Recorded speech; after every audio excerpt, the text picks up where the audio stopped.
Hello, welcome. My name's Jo from Zentangle, and today I'm going to show you a really pretty tile, and we'll talk about the tangles that I'm going to use as we go along. Okay, so materials we're going to use today. I've got a Micron 02 in black, I've got a Zentangle pencil, and I've got a Tortillon for shade. Let's pop this to the side. So the first thing that we're going to do is we're going to create our space.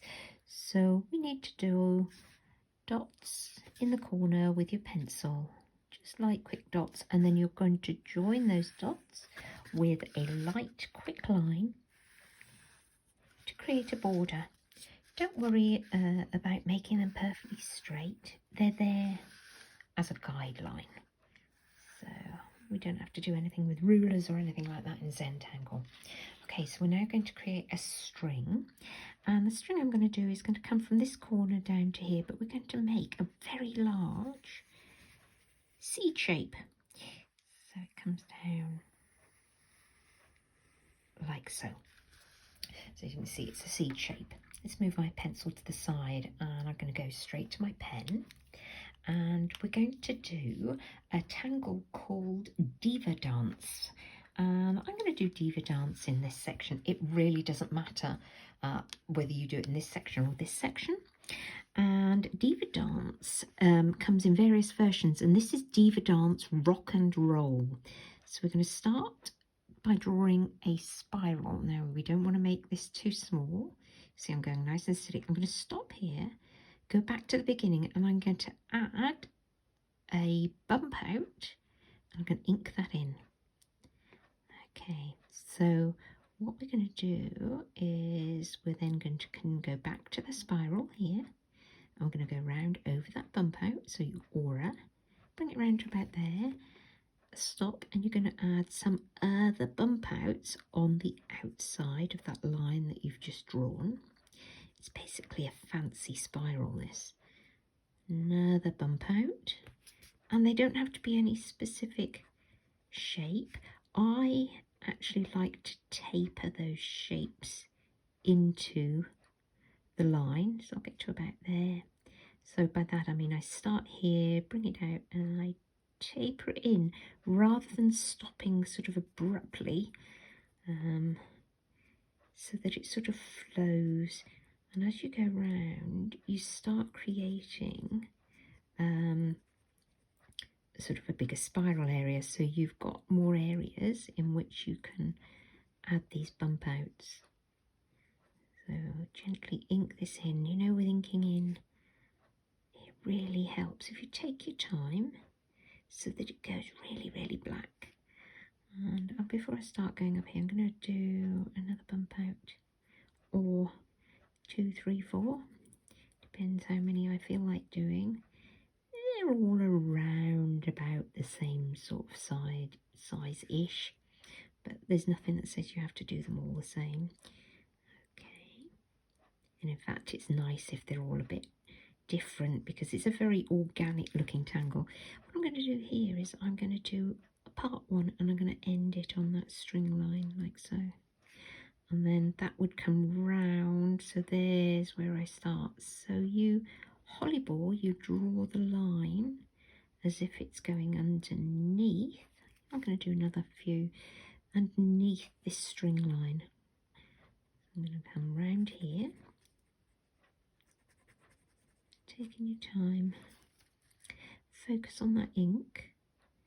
You know, when you first start tangling, and by that I mean your first tangle of the day, you just need to allow your brain to sort of go, oh, hang on, I'm tangling. I just need to slow down, focus on the end of your pen, on the ink, on that process of drawing.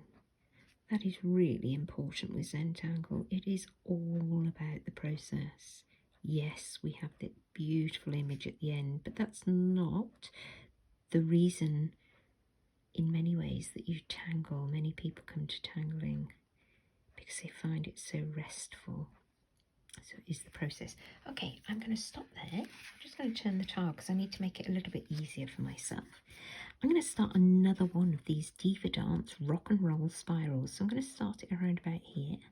Start off with that spiral, add a bump out, ink it in, and you get in a bit of a flow aura around it. Stop, go to the outside of your spiral, that line you've just drawn, and add, I'm only adding 2 more bump outs at this stage, and then you can come all the way around those because you're going to aura all the way around. Follow the shape of those bump outs. Don't just do a sort of circular. Really think, oh, actually I need to follow those bump outs. As you get to do this more, you get aware that, oh, if I put a bump out there, that will create that sort of shape. But to be honest, Diva Dance Rock'n'Roll goes its own route. And come back here, aura all the way around. You can see I'm following those bump outs. I'm going to do part one here as if it's gone underneath that adjacent Diva Dance. They tend to look like sort of unfurling roses, and as you get them close to each other, you hollybore them underneath. Now, the hollybore is the technique of drawing underneath.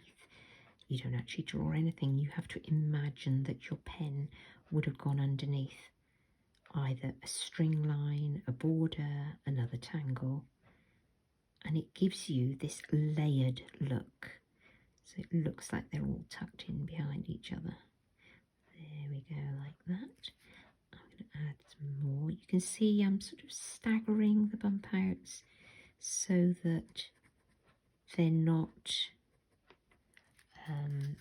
all in a line, all sort of stacked up against each other.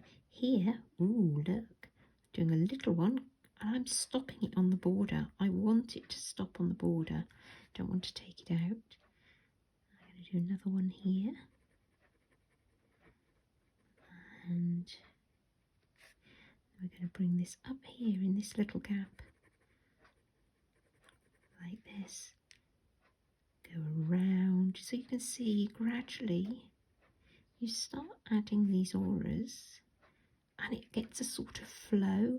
I'm actually going to do another one. This is going to be a fairly biggish one, I think.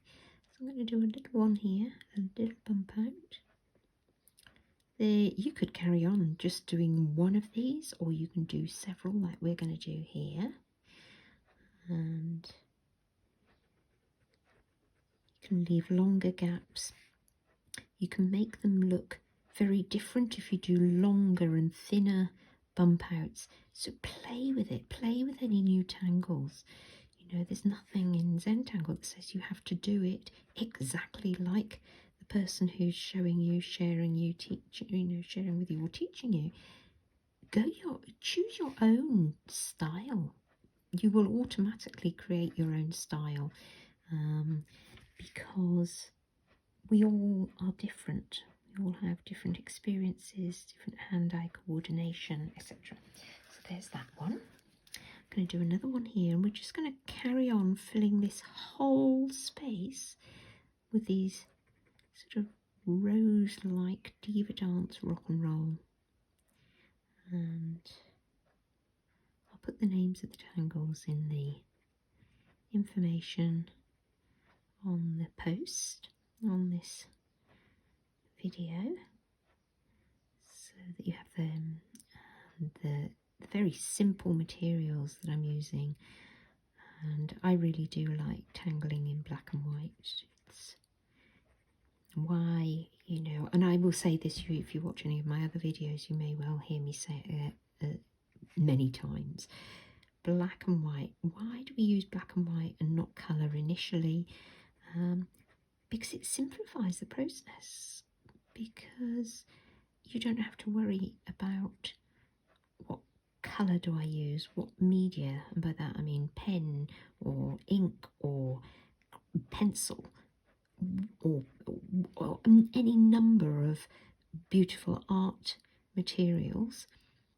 And by keeping it simple with black and white, it's called an Elegance of Limits, and by that it means that those limits have an elegance. You know, there's something rather lovely. I don't have to think about changing my pen or what colour am I going to put in next. Will it go with this? Will it go with that? Make it simple for yourself. And it's not basic by any extent. It is not basic. It is beautiful, and give yourself sort of a chance to explore what your tangling is like in black on white, and you will find that you maybe have a calmer, more focused Zentangle experience if you sort of limit yourself sometimes, and then as you learn, you may well decide you want to use another colour. That's fine, there's no problem with that. But I would just say don't I'm not even going to say run before you can walk. That's not what I mean. Just try the black or white, or choose one colour to tangle with, because then you can really get into this process. So I've started another lovely Diva Dance Rock'n'Roll. I do rather like Diva Dance Rock'n'Roll, and you can just keep going with this and get really, really into the flow. There is no problem with filling a whole tile with any tangle, one tangle. You know, a whole tile of Diva Dance Rock'n'Roll looks awesome. Really, really awesome. So let's put that there. Let's come around here, and you can see how they're beginning to tuck in behind each other, and you end up with a sort of little bouquet of these lovely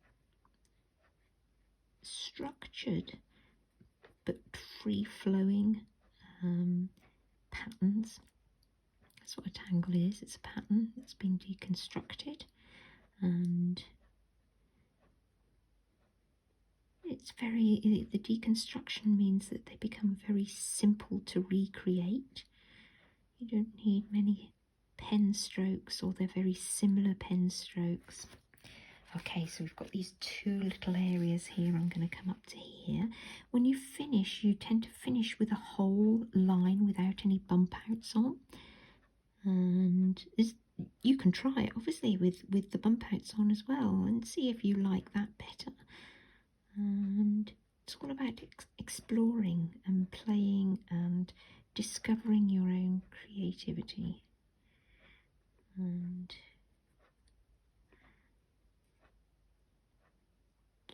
just allowing yourself to take the time to pop your pen onto the paper.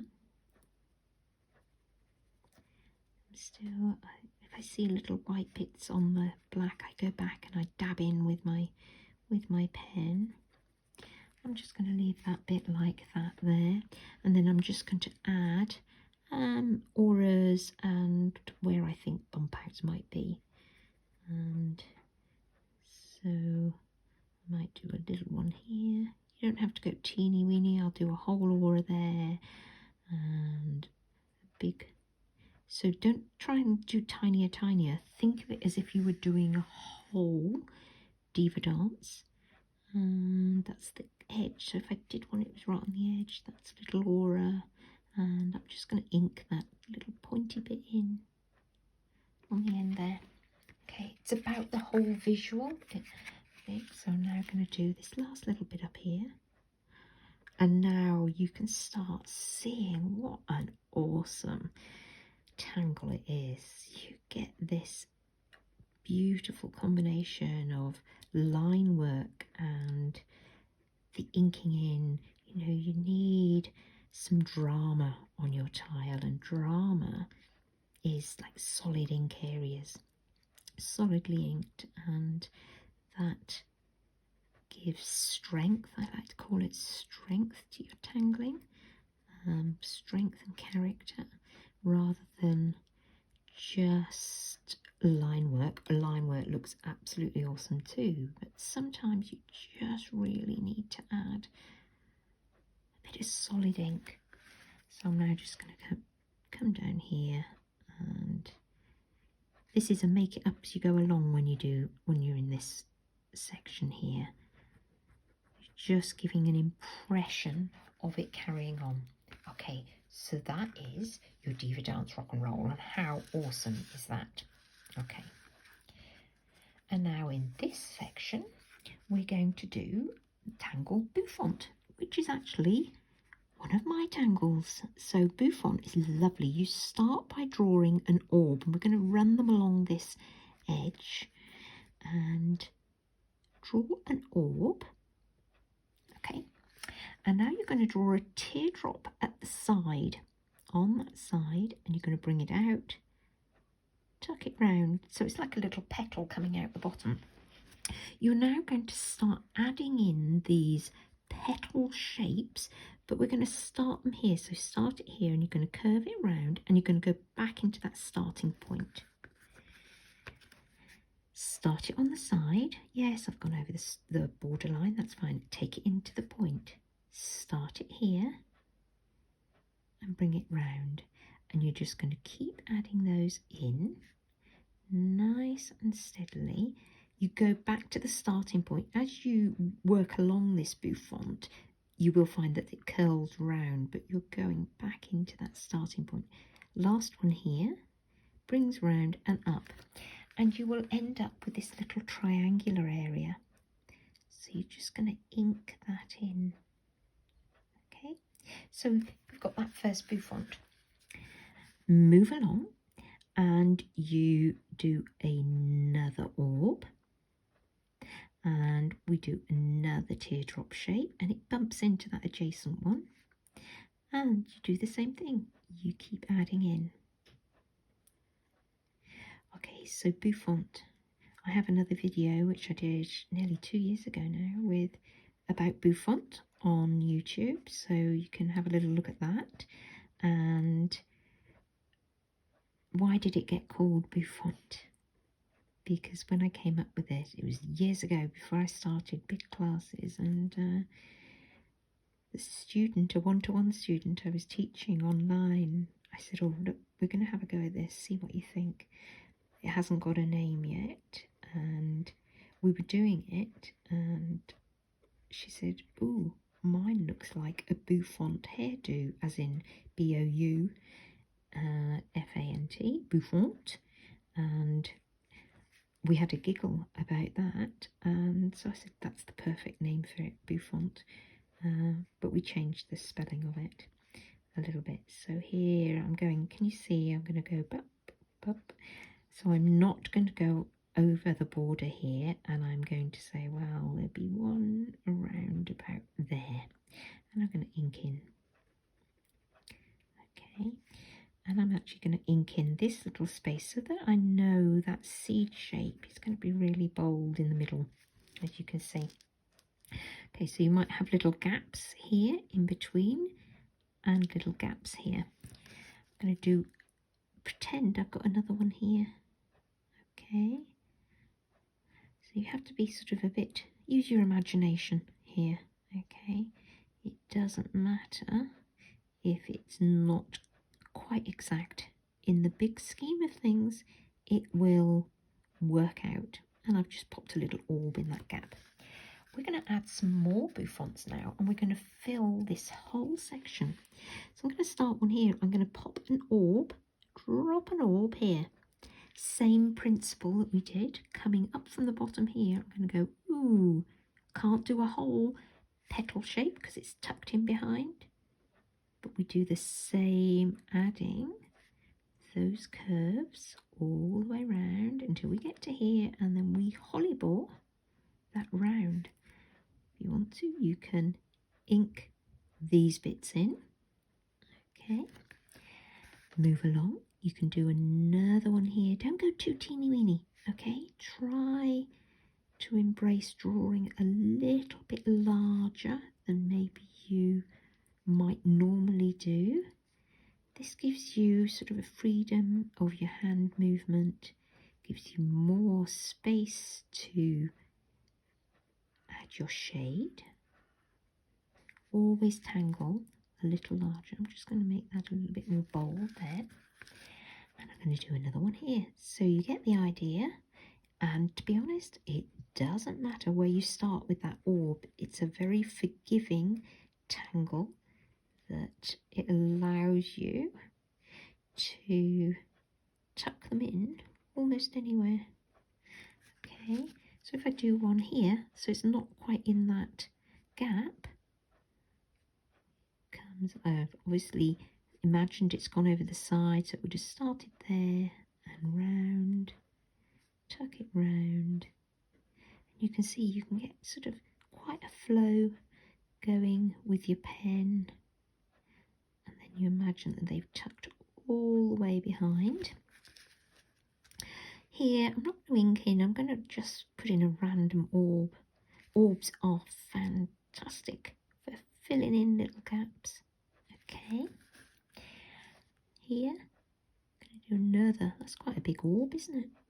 And bring these round. So if you're only watching this, consider watching it.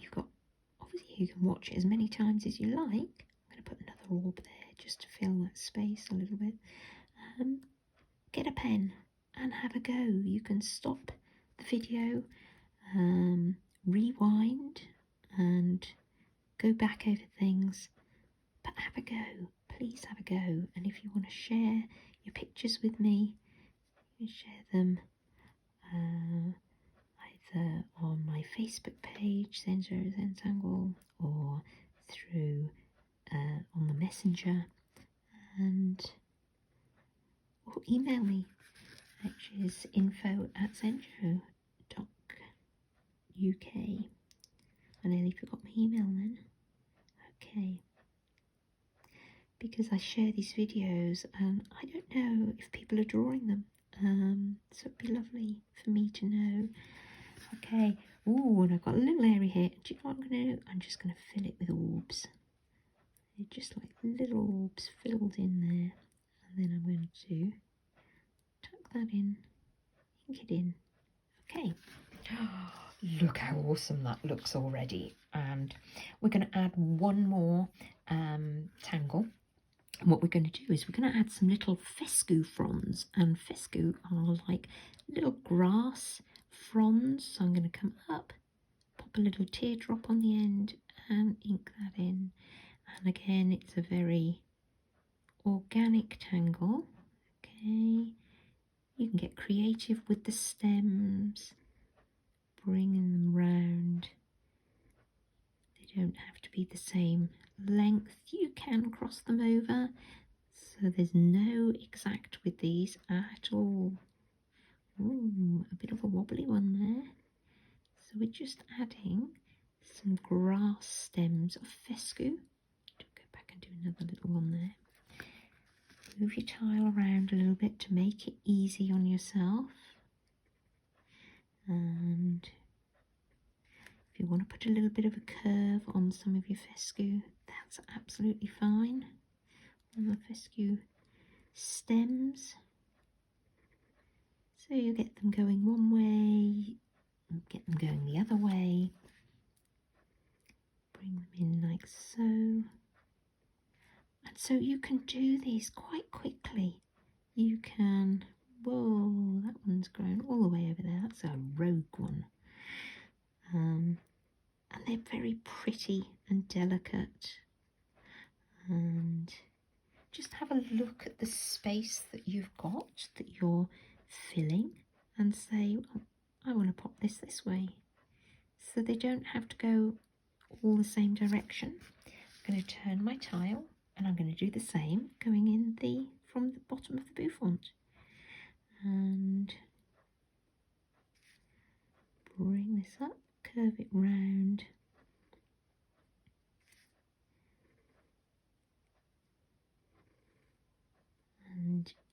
you sort of get an idea of where they're going. You can do some, and of course you can always go back and pop in another one if you think there's a bit of a space. And one's just going over there. Sometimes it's nice to do some crossover ones, or maybe not all starting at the same place, at the same point. And that one's going to go there. Pop one in a little bit of a curve. Look how pretty that looks. Fescu does make things look pretty. It's a delicate, and you can sort of imagine it wafting if there's a slight breeze. I think many times when I'm tangling, I think of nature, natural habitats, flowers. Not necessarily if I'm drawing an organic tangle. I don't draw many flowery type tangles. I know Boofont is. I like to try and keep things non-representational, as in sort of true Zentangle. And yeah, that's about enough. How pretty is that? Okay, we're going to do some shading. I've got my pencil, which is all nice and sharp, and we're going to start shading with the Diva Dance. And what I'm going to do first of all is I'm going to run my pencil with the side of my pencil, not the point. The pencil is a holder of graphite, it's not something that you're drawing with. So using the side of my pencil, I am going to run a thick band of dark graphite there. Oops, before I do anything else. Throwing my pencil everywhere. Using my Tortillon, I'm going to soften it. Now just be aware that you've got a lot of ink on the Diva Dance, so you don't want to compromise the tile surface, because the ink will have softened it a little bit. So just be very careful what you're doing with your Tortillon. Don't scrub too hard. Here is the first Diva Dance, and I'm going to go around the outside, so all the bits that are tucked underneath will look even more tucked underneath, because the dark adds depth, the graphite adds depth. There we go. And so once I've done that, I'm now going to point my Tortillon towards that, there you go, that Diva Dance. I don't want the graphite to go in there. We'll maybe put a little bit in a minute once I've done all the other spaces. Now I'm going to look where another Diva Dance goes over the top. So there's this one that's tucking underneath. So I'm going to add a little bit of graphite there. And so you can see how they start looking like they tuck underneath. So always look for where that Diva Dance goes underneath. Be brave to add some strongish graphite, because then you will get your layered look. It will be more obvious. So that's the first bit of shading with Diva Dance Rock'n'Roll, and you could leave it like that. I like also to look for where lines meet, where they've got a line like this, and I just pop a little bit here, a little bit here, a little bit here. So not where the bump outs are, just a very little bit, just to add a little bit of interest. Got a little bit on my Tortillon there, I've just smudged in. And then you haven't got just an all white. So there's where the lines are. The line is, line there. And yeah, that's all I'm going to do on that one. Nice and soft. I'm just going to come back down to this one, and where the line is, just add a little bit there. You need to keep some white on your shading. So that's with the Diva Dance done. We're going to come back, turn our tile, and we're going to go to the Boofont. We're going to do the same as we did with the Diva Dance. We're going to run our pencil. I'm actually going to follow the shapes of those petals. And I'm pressing fairly hard with this. This is a 2B, fairly softer lead and or softer graphite rather. Okay, so I've got that. I'm going to go to my Tortillon and soften it up. So what you're doing is you're fixing it in place, the graphite particles, and you are then spreading. You want to sort of get rid of that harsh line and teasing that graphite upwards. I haven't spread it too far.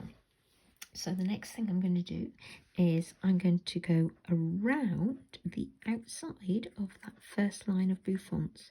So around all the petal shapes. Same principle as we did with the Diva Dance. If you do this, the ones behind will tuck behind. So tease it up. Blow away any little bits of paper fibre, bits of graphite. I sort of do it automatically and I have to sort of say, oh, that's what I'm doing, so that you know if you hear a little sound, it's me blowing little bits of paper fibre and bits and bobs, bits and bobs. Okay, so shading, enjoy it, enjoy that process of shading, enjoy seeing how shading changes what your tangling looks like. Okay, it adds a third dimension, gives it a depth and a character. Shading, there's a whole lot of learning to do with shading, but don't be afraid of it, you know. And I'm hoping to pop Shade with Confidence class recording on my website soon. Keep an eye out for that.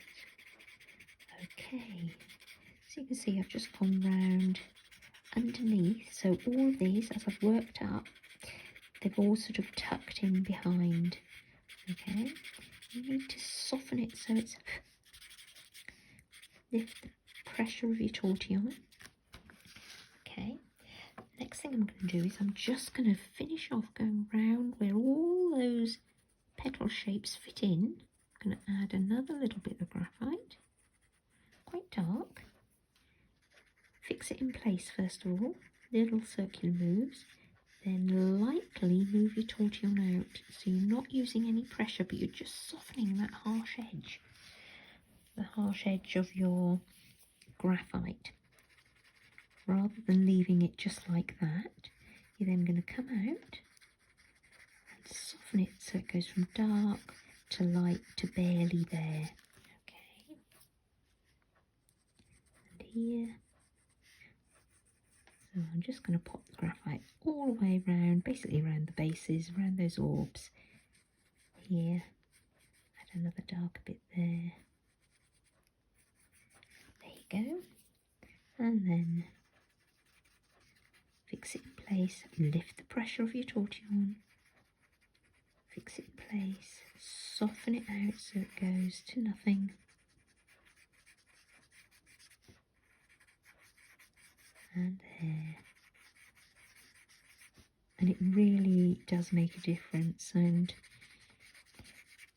I usually suggest that if you're new, well, not even if you're new, if you're tangling and you think, oh, does it really make a difference, take a picture of your tile when you've done your ink work and then shade it and take another one and compare them. Okay, so that's that. Oh, this is looking lovely. We're just going to do another couple of things here, just a couple. I'm going to very lightly, so this is about the only time I almost draw, but I'm not putting any pressure. I'm going to mirror some of these fronds. I'm not going to do all of them, just a few, so they look like little shadows. It's very light, it's very sort of random really. You're not going to draw it with the point. You can see I'm using the side of my pencil and I'm not doing all of them, and it just gives a pretty little, so just a pretty little touch. Okay, so it's coming around here this one. I'm going to do this one, the big one, there. And it's like having a little shadow on some of them. And coming over here. And you can see I don't actually go to almost to the same length. Sometimes I will just tuck it a little bit shorter. And I'm going to do that one there. And there you have done your tangling. So you're going to get your pen and you're going to sign your artwork. You pop your initials somewhere on your tile. I'm going to pop my Z and my J-O for Zenjo. Doesn't have to be big. You can tuck it into the tangle, you can pop it on the side, but always sign your artwork. Pop your pen aside. You can date the back of your tile as well, because otherwise you will forget what it is. Maybe write the tangles on the back. Pick your tile up, hold it at arm's length, admire it and appreciate what you have drawn. I can't wait to see what you draw, and thank you very much.